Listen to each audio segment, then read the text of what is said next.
Warm and cold greys, do you use them separately or together?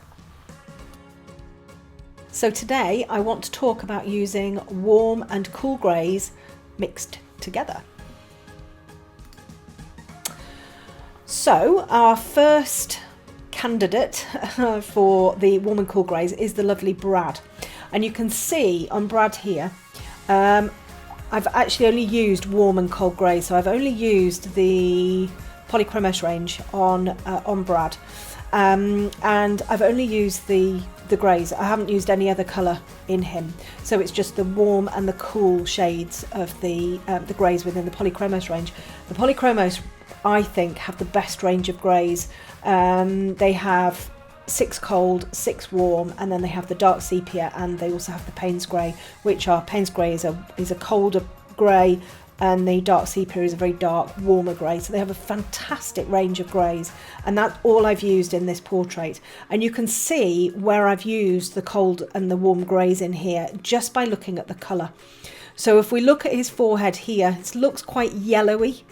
It looks sort of warmer. When we talk about warm and cold, if you think about warm as being nice and cozy by a fire and cold as being out in the snow, there's clearly an awful lot more to it than that, but that's sort of like quite an easy way to sort of recognise warm and cool colours. So this is what I've done with him. So I've used warm in here, but then I've started to mix it. As we come down his nose here, you can see I've got a mixture of the warm colours moving down into the cold, and then we've got a little bit more warm down here. When we move into his muzzle area here, I've got warm in the highlight areas, and then I've got the cooler grey in those shadowy areas there.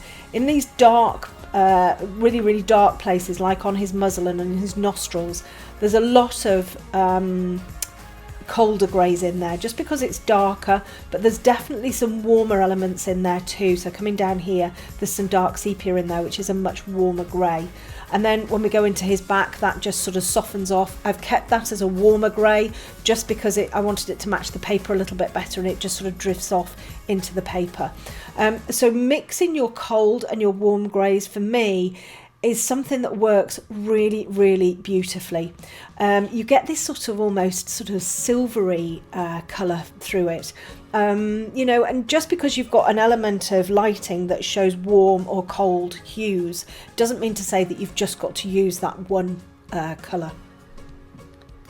So we move on to the little bearded collie. Again, I've used more colours in here, but predominantly he's a black and white dog.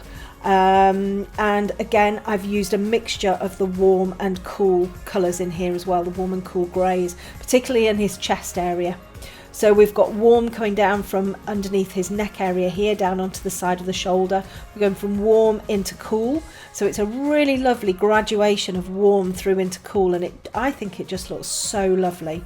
And then in his chest area, again, we've got some of those lovely warm greys in there, mixed in with some of the cooler ones, some pinky colours in there as well. And I just think it gives a really lovely feel to the white fur. If we move on to the beautiful Daisy here, which is one of my most recent commission pieces, again, we're looking at all sorts of different combinations of cool and warm greys in here. On her face, we've got lots of cool greys. We've got the light kind of shining, particularly on the front of her face. So there's quite a lot of cool greys in there. But moving into the warmer greys as we come into and around her lovely sort of orangey face. Then when I've moved onto the neck area here, again, there's a really strong combination of the warm elements here coming through into those cooler areas here. Now for the cooler greys, I've also mixed in a little bit of ultramarine violet, which is a very sort of cool, very light purpley colour, and some blues in there as well. So I haven't just used the cold greys, but they work with the cold greys very nicely. And then we have the lovely cat. Again, this is a really good example of how I have mixed cool and warm greys together and got like really lovely softness, I think, to this piece. You can see down here the yellowy colours, they're the warm greys, and these bluey sort of almost violetty colours there, the cooler greys that are coming through into here. And the same up on the top of her head. So we've got warm greys on the top. You can see there's a little bit of a yellowy tinge.